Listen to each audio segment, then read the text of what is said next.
I've created this variation of one of the rocky landscape scenes. Mostly minor tweaks here and there. The biggest change being the removal of the metascale from the terrain fractal. What that will do is give a larger feature that is more mountainous and something that's more restricted to a smaller range. So rather than it being small peaks, we can have much larger areas and larger sections. So this scene is included with the content, and you can load it in if you want to follow along to create the material. The scene file is Rocky Landscape E05. There's a lot of different variations of this specific setup, so you can go in if you want to load in maybe one of the other scenes and take a look at those. But we're going to be using number 5 from the E series. So what we're going to do is start in the material, go to edit the material, and we're going to switch to world standard, and we're going to just call this rock.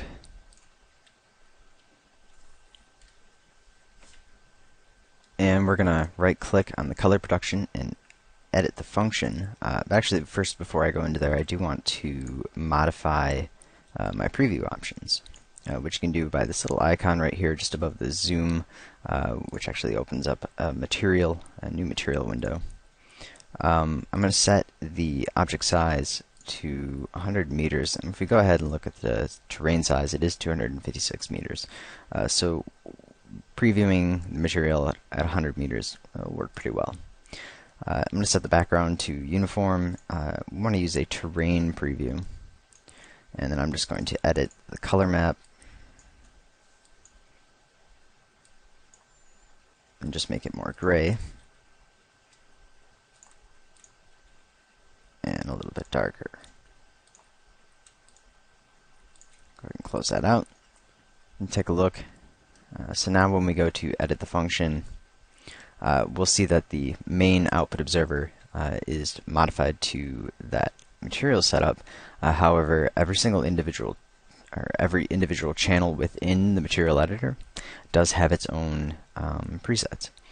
So if we go to the preview options now that we're editing the color, we can modify this, say to the terrain, click OK. But now if we move over to the bump channel and edit it, it's going to have an entirely different setup. So depending on the channel in which you enter the function editor, you can set up different preview options. So it does make it a little bit easier to bounce around. For now, I'm going to go over to the highlights and set it to 0. Go to the effects tab and set our contrast to 17. It's going to give us a little bit of a sharper, harder edge for the diffusion. So what we want to do is add in a color node, and we're going to be using a color brightness variation to begin with, which allows us to choose just sort of one specific color. It's sometimes a good idea to pay attention and see what your gamma is. And I probably lost that node now that I closed that out. Oh, it's still there. I'm going to go ahead and connect that to the color. Sometimes if you leave nodes unconnected, mostly in the terrain editor, they'll be removed. But material editor appears to be leaving those nodes there, which is good. The gamma, if we go ahead and take a look, mine is currently set to 1.8.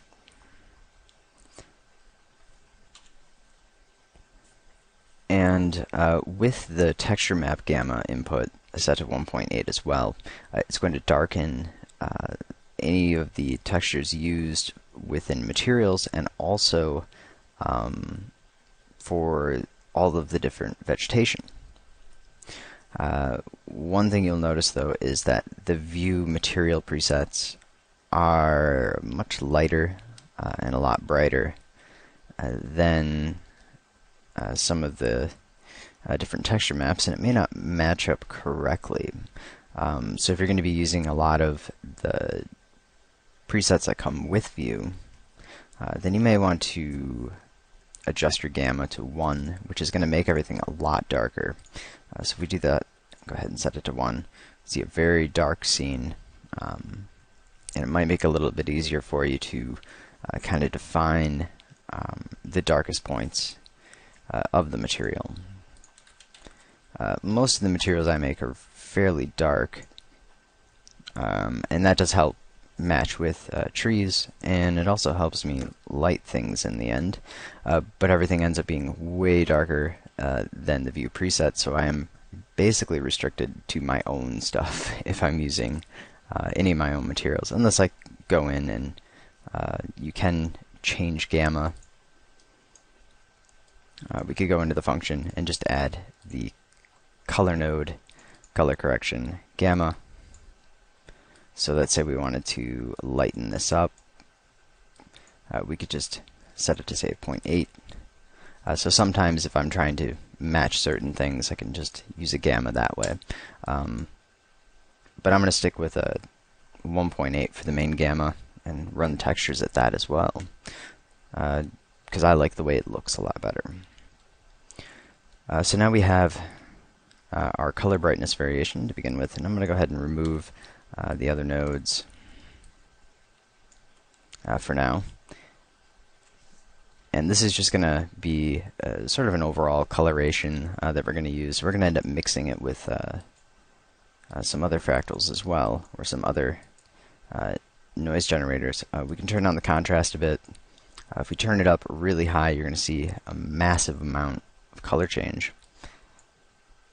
So we can bring that down a little bit lower and reduce our color variation. We can increase the brightness, decrease saturation a little bit, and then we also have a noise scale that we can adjust. And remembering that our preview right now is 100 meters, so we can kind of keep that in mind. And you can also go over to the preview and click to just render it out.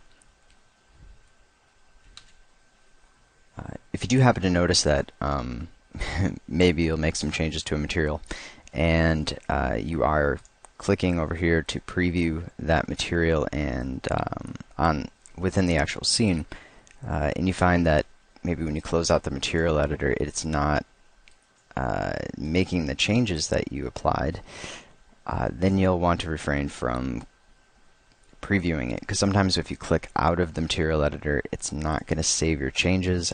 I've noticed that throughout a couple of different versions and a couple of builds of View 9. So just be careful. At the moment, it looks like it's not going to be an issue, but just to be on the safe side, just pay attention for that. So if you do notice things aren't being saved, that is the reason why. If you are kind of clicking off and previewing the scene, sometimes it's better just to render it out, a full render, rather than previewing it. And that does actually use all of your CPU cores, so you could just create a smaller render if you wanted, and it would end up being faster than previewing it over on the right. One thing I'm going to do is turn off the natural film response. It can distort the material that we're working on, so if we have really dark patches in some areas and really light patches, we wouldn't really know, because it's going to blend everything together. And most of the renders I output end up being 32-bit, which natural film response does not apply to, and you wouldn't want to use it with it. So it's a good idea to just kind of have that off. We can leave on the auto exposure. That should be fine.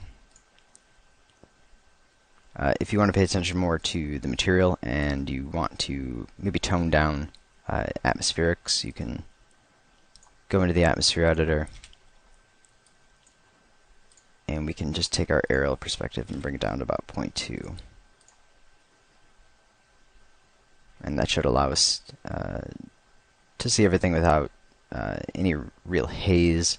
Also, the ambient light color will play a big role in that, so you could darken that up if you wanted. But I think just sticking with the default should be okay for now for the default sky. Okay, so we're going to go back into the color production. And what I want to do is mix this with another color generator. And what we're going to do is use a fractal. So we're going to add in a fractal node. We're going to change it over to the terrain fractal. And just for a moment, I'm going to connect my color to that altitude just so we can preview it and the scale. Really kind of take a look at it. I'm going to go ahead and set my wavelength to 5 on the X and 1.618 on the Z. And then we can scale this down 10 meters, 160 meters for the metascale. Let's just make a couple of adjustments. Increase our smooth area altitude. And because I'm using this to control material, I'm going to turn up my roughness amount. Typically you wouldn't want to do that if you were creating a terrain, just because it would be a little too rough. But in this case, we'll be able to get away with it.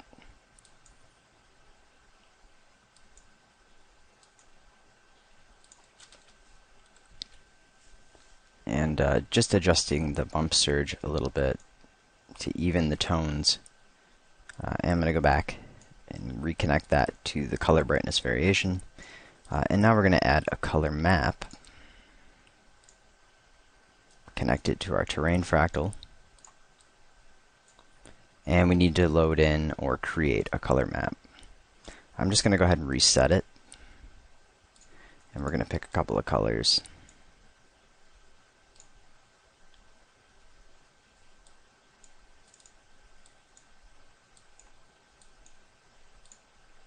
So a little more brown and then gray on the other side, or on the other end. And we'll go ahead and lighten it up in the center. Maybe change the hue a little more red. And go back to something a little more green, lighten it up.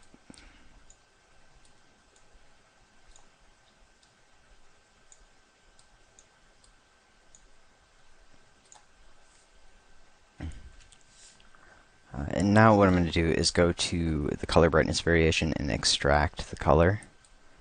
So we have that constant color. I'm going to go ahead and mix that using a blender. Combiner node set to blender, and mix the new color map with that constant color. Also, going back to the terrain fractal, our output range does not extend to the full length of the color map. So I'm just going to need to increase the gain.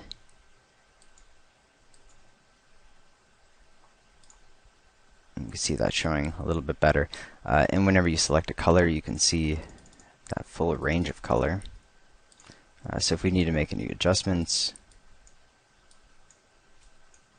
not only can we see the preview, but we also get this nice numeric readout for the color.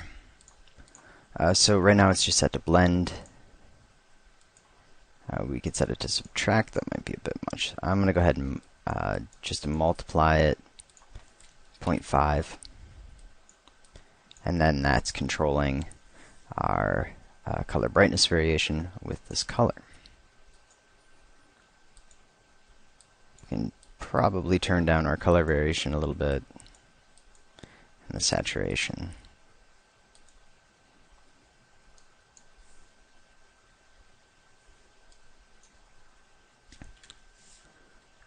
And the next thing I'm going to do is add in another fractal, which is going to be a grainy fractal.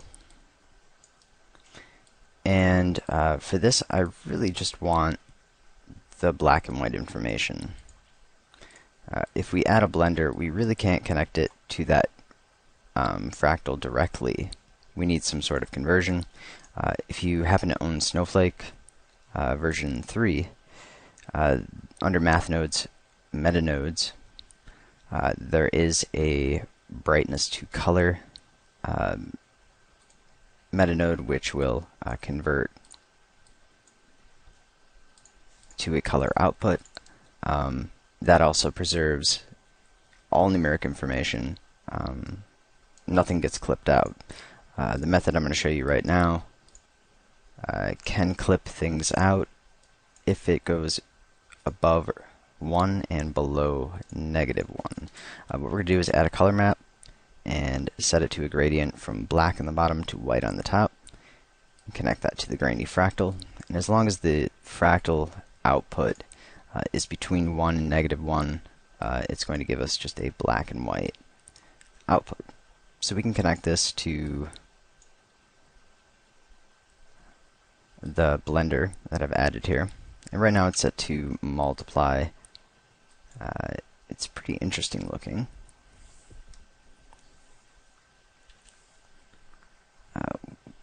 Whether or not I want it that dark, I'll have to see. Another thing that is nice is being able to add additional color that way. The grainy fractal itself has a lot of detail to it. So I'm going to go ahead and change my metascale to 160, Z scale to 0.6, and we can add a bit of distortion, and we can set up some of the other parameters, filter steepness, and the smooth area altitude.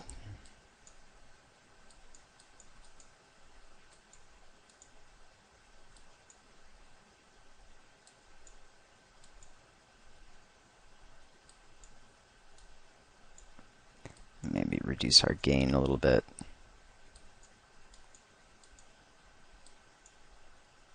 And actually, I'm going to turn down the filter steepness, because if you go too high, it's really going to kind of wash everything out. We're not going to see that much detail. So we're going to make it 8 meters for the largest feature and 160 for the metascale.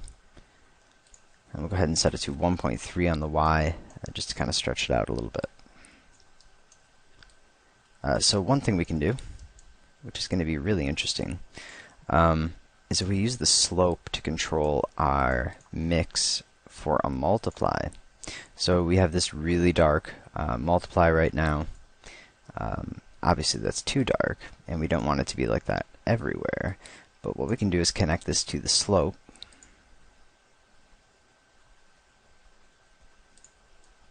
And now only, in this case, it's going to have these flatter areas that are being multiplied. So we are going to modify that. I'm just going to use a map filter, lower value -1, upper value +1, and our output range I'm going to set to 1 and -1. So 1 for the lower value, and actually our upper value should be 0.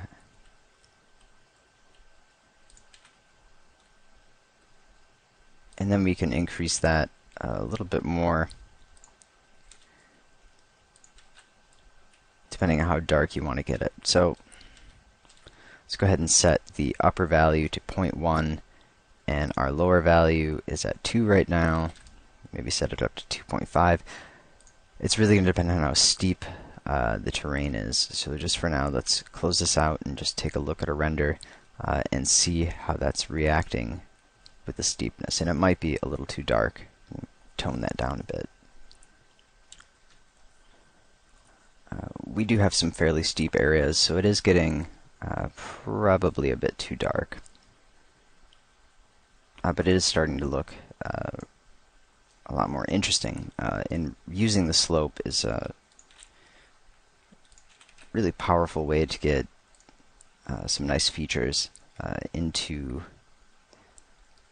the terrain if you have a procedural terrain, as we do in this case. With a standard terrain, you're not going to get as much detail pulled out of it because it relies on geometry. Slope is entirely dependent on the amount of geometry you have, which is why it's not available within the terrain editor, because the geometry has to be created first.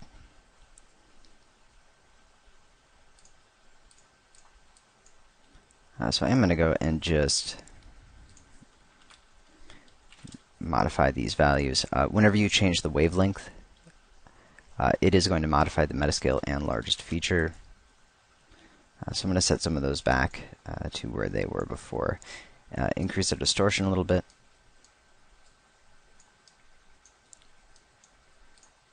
And we're also going to set up another connection to the slope. What we're going to do is create another color map. And what we can do is just reverse it.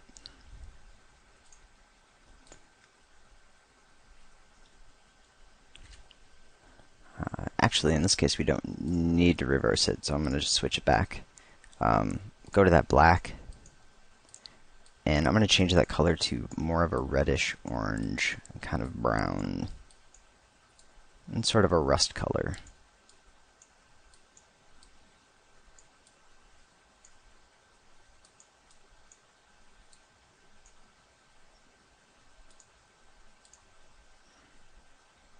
And maybe have to change that a little bit darker. And we're going to connect that to the slope.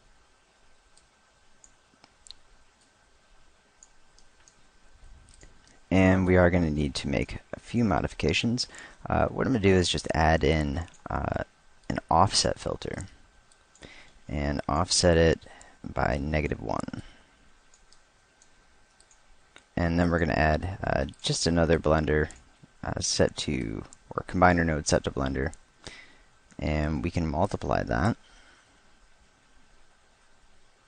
It looks like that might be a little too intense, so we can bring down the offset to -0.5 to reduce it. If you want to have a harsher cutoff, you will need to use a map filter. Right now we're basically shifting the entire slope range, so the overall range stays the same, but if we want to have sort of squash it down, we would have to use a map filter and sort of reduce the output. We could also use some of the other modes. Adding obviously is going to make it very light, but we can use that in order to add sort of an overall gray to it. I think for now I'm just going to leave it at multiply. Let's go ahead and take a look so far. And it's looking really nice. It is probably too dark overall. I would like to have a lighter gray or rock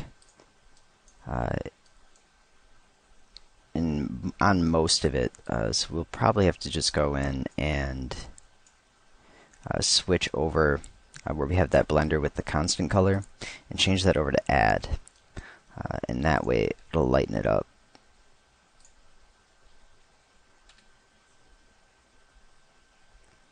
So it's looking a lot better.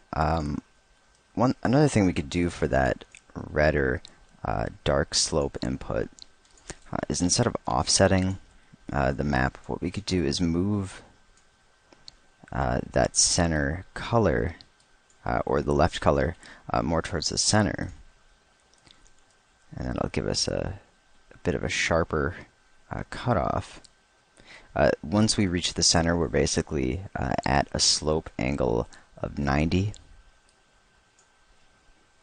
And then if we start raising it up, we'll be able to start seeing the slope, or the color showing up, at more intense ranges.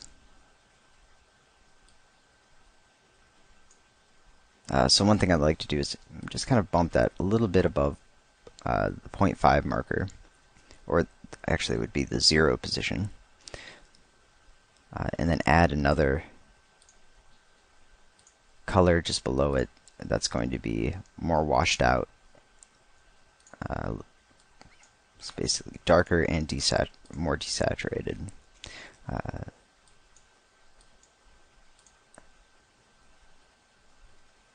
And then the larger we make that, the more defined the cracks are going to be around the features within the fractal. Another thing we could do is to distort this a little bit. So what I'm going to do is connect this offset to the grainy fractal. And actually, let's go ahead and connect it to the rough area output. Select the grainy fractal and then define the rough area size.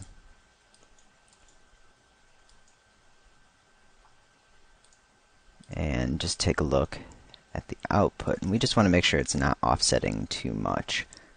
I do want to grab that offset and add another offset just to offset the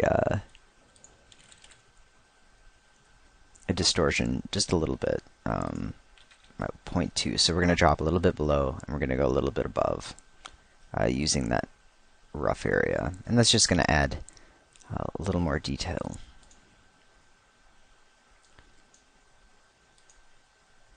So we'll take a look at that for now.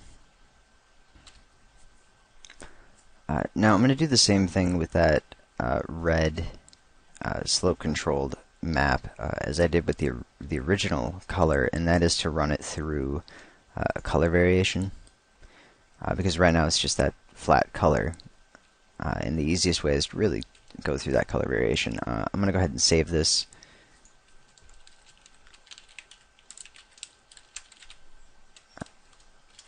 Just Rocky Landscape E _05 material _01, and then I'll save different steps of the material throughout the way.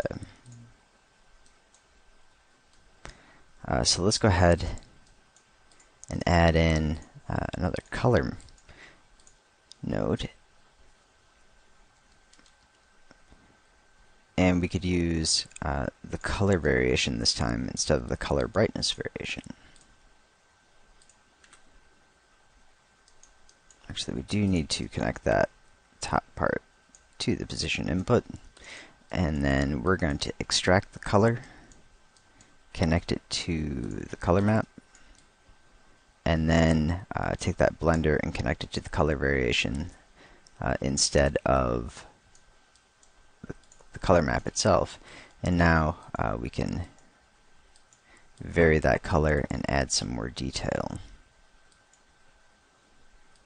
Basically the same controls as the color brightness, except the color brightness has some additional controls, and it does not include the strength that the color variation itself has, so we can adjust the overall blend amount with the strength. That can also be connected to additional numeric inputs if needed.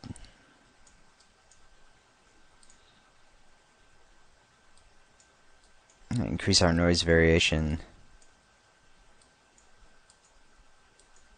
and just kind of play with the contrast a little bit. And maybe just reduce our multiply. I'm also going to go into our map node from before and reduce that output.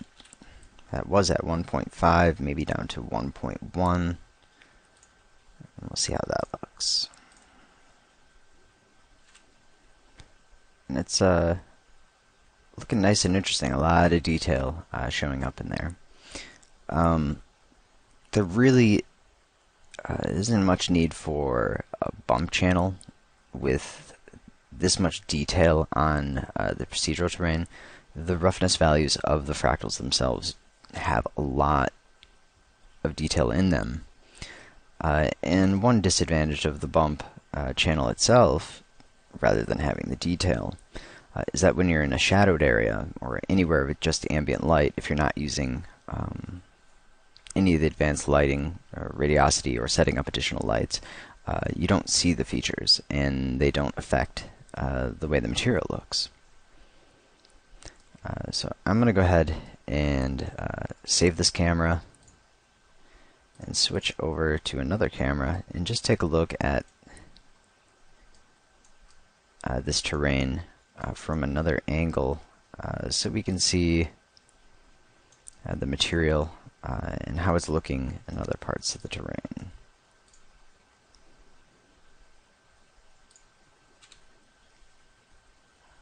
And I think it is going to need obviously some more color changes throughout the terrain itself. But for now it is looking pretty good.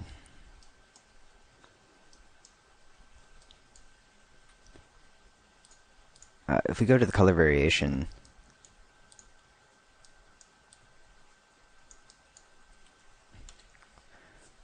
now that I'm thinking about it, a color brightness might be better because we can change the hue without having to add an additional node.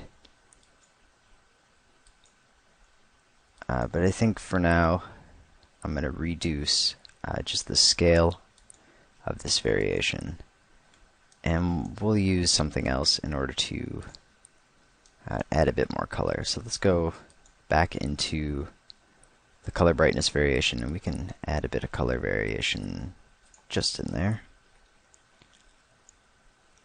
And pull out some different hues, adjust our scale a bit.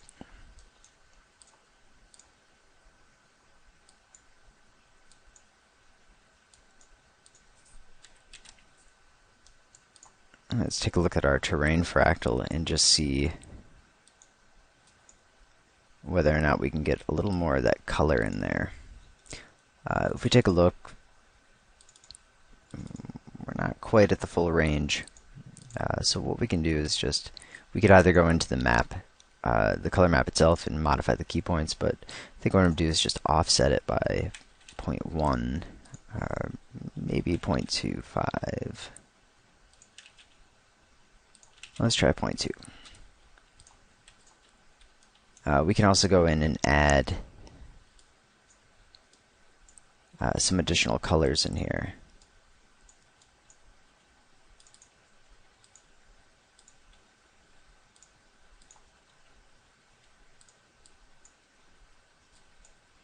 And a few more key points.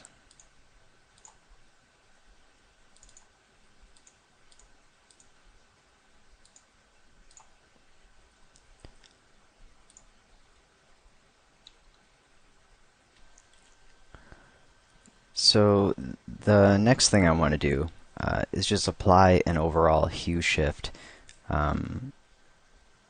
ranging from or controlled by the altitude of the terrain.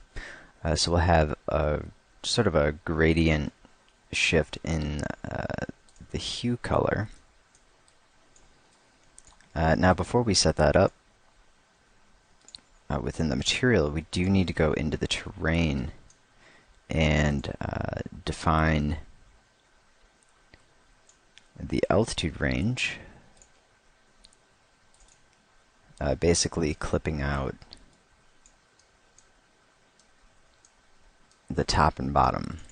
So we're going to go ahead and open this up, and what we want to do is move the clipping plane just to the topmost part of the terrain, and take the bottom and just move it up until you start to see a clip.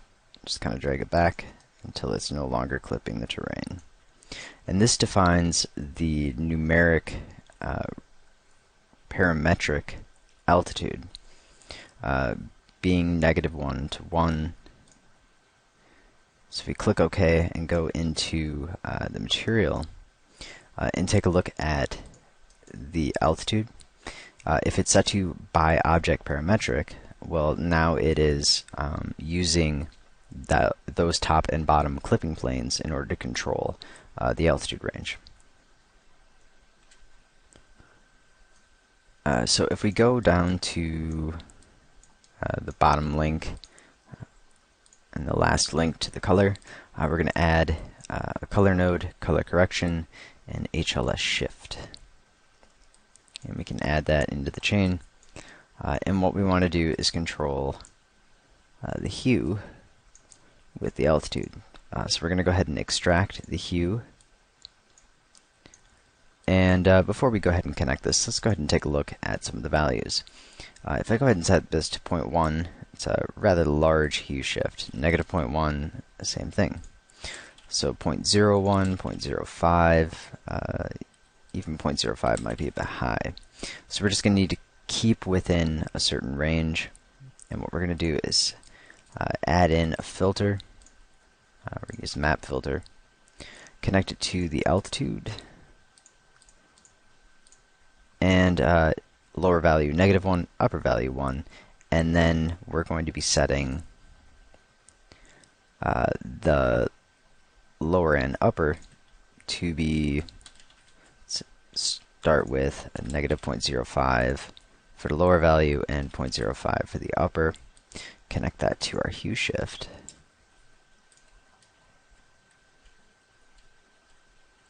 And we should have a nice blend.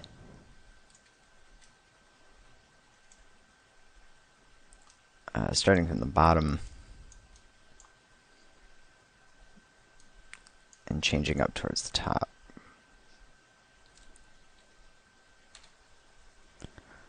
So here you can see, although it's not a huge change in the hue, it is just a slight little change on the top and bottom, which does make it look a little more realistic, having a nice color fade. Now I do need to also kind of mix up these colors probably a bit more. And there are different ways we could do this. One way is to basically move our color brightness variation down to a lower portion of the function.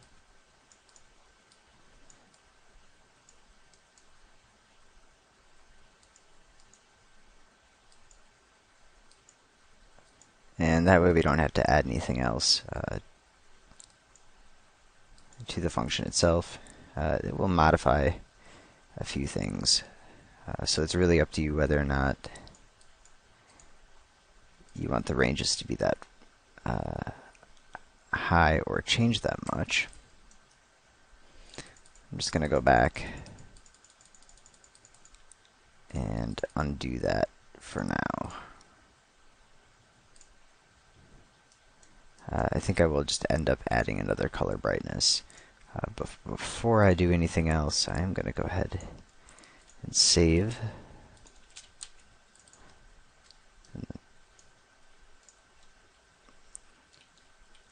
And let's go ahead and I'm just going to change the camera to look down on the terrain a bit so we can see more of the features overall. Go back into the function. And we're going to add in another color brightness. So what I'm going to do is extract the color, connect it to our current color, and then connect this to our output. So the color variation, we don't want to go too high or we're going to get some weird looking colors. If we were to turn down the saturation and brightness variation, we could turn up the color variation a little bit more, but we'll just kind of be a little more careful with it.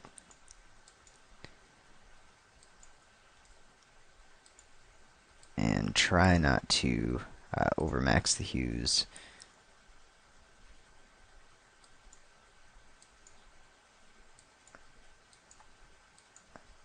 Change our roughness, reduce contrast, increase our noise variation.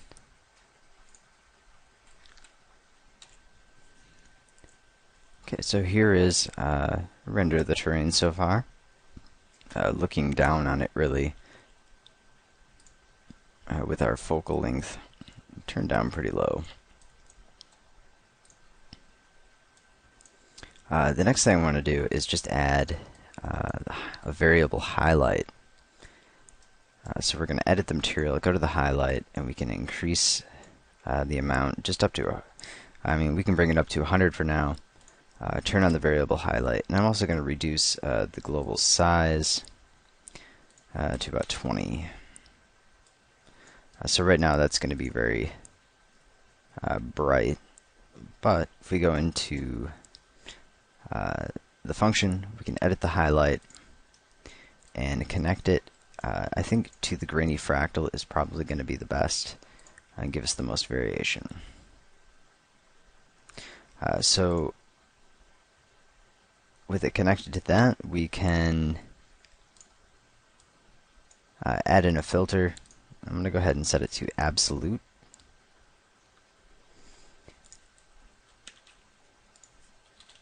And change my threshold to -0.5. Contrast to 0.5. And now what we can do is just adjust the overall intensity to get it to where we want it. So let's try 20. And now if you want more of a highlight range, because right now if we take a look at the function node preview, after the absolute, we are reducing the range a bit.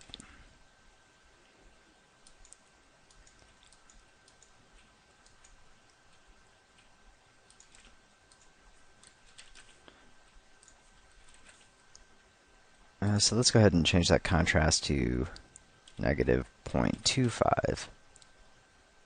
Alright, -0.75.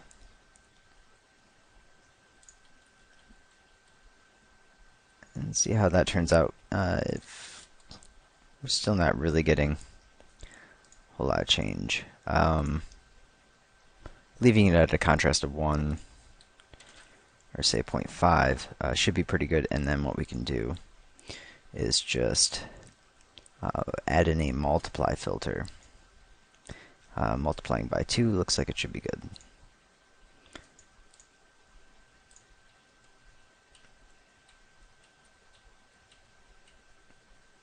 So if we just take a look at the highlight,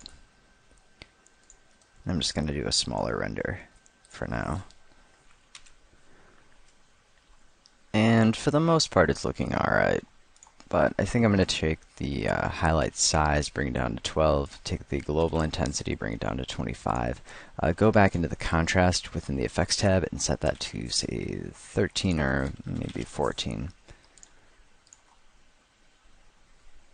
Also what we can do is go into the highlights and adjust the scale independently,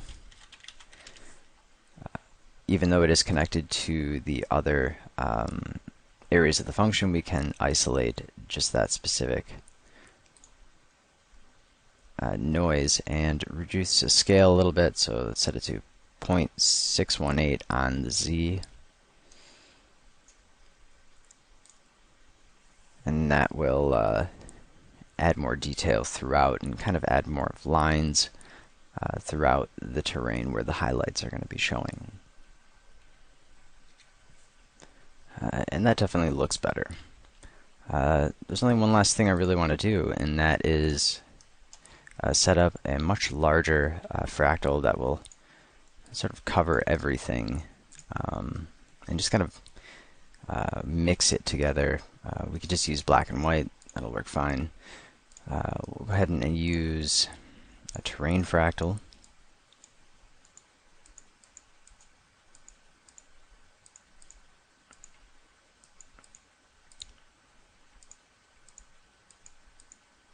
And get some distortion in there.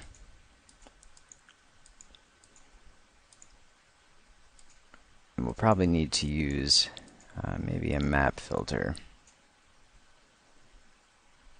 in order to get all of the detail. But what I want to do is we can go to one of our color maps, our black and white one from earlier, just select it. Go down and add that to the bottom. So new one, and it'll duplicate it since that was the last one selected. Just make sure that is black and white.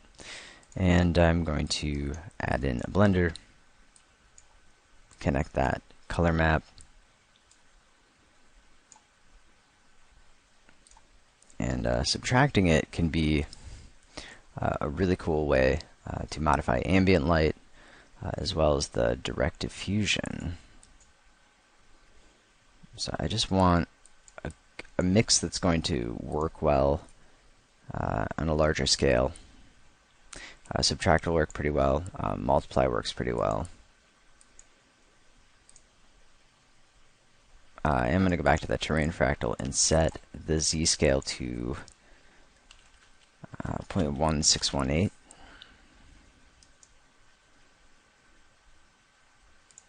And actually I'm going to use the subtract and set it to 0.15, maybe 0.2.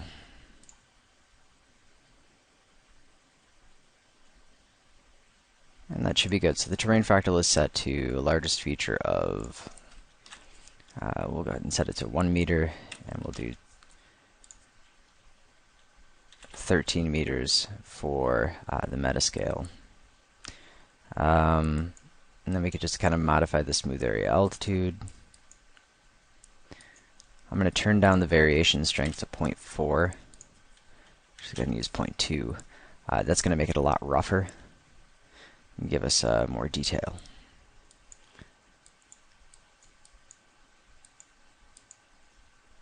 And then just kind of fine-tune the bump surge. Increase our roughness a little bit. Say 0.68. And then we can modify that size if we need to spread it out more throughout the terrain.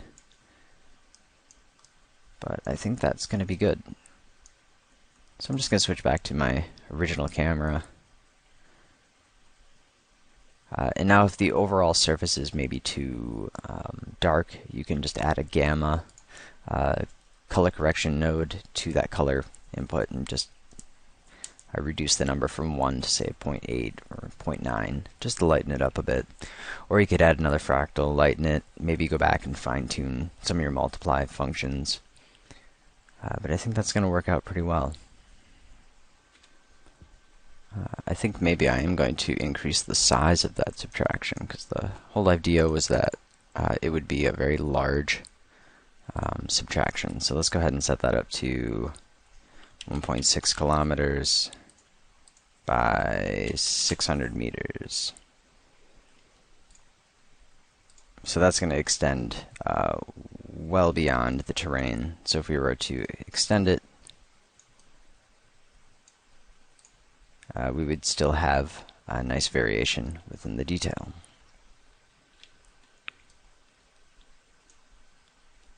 Okay, so I'm going to go ahead and render this out a little bit larger.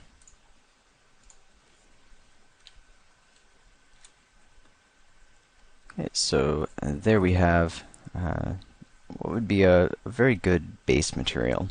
Of course, you can always add additional material layers and define things like slope and orientation, altitude to mix it together, so you can make multiple versions of this, or you can even just copy it, save it out, randomize it when you load in another one, and then choose different ways to kind of mix that together.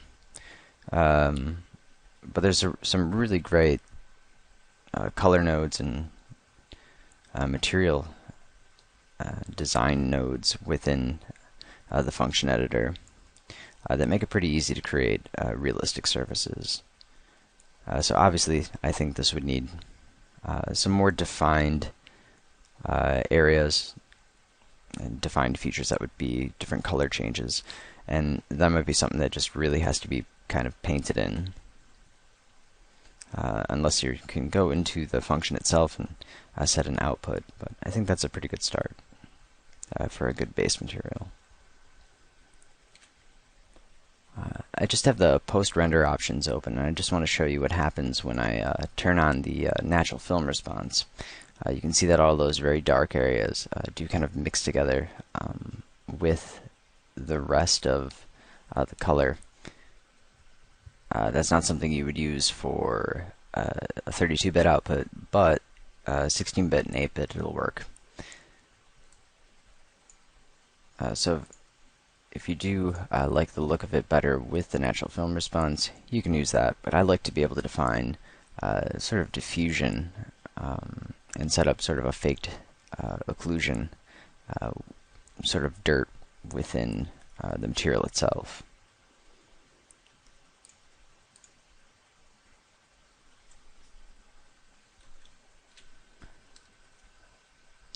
So I'm going to go ahead and save this out. And save it as, and we made it up to number 3. So Rocky Landscape E5 Material 3 is going to be this version here.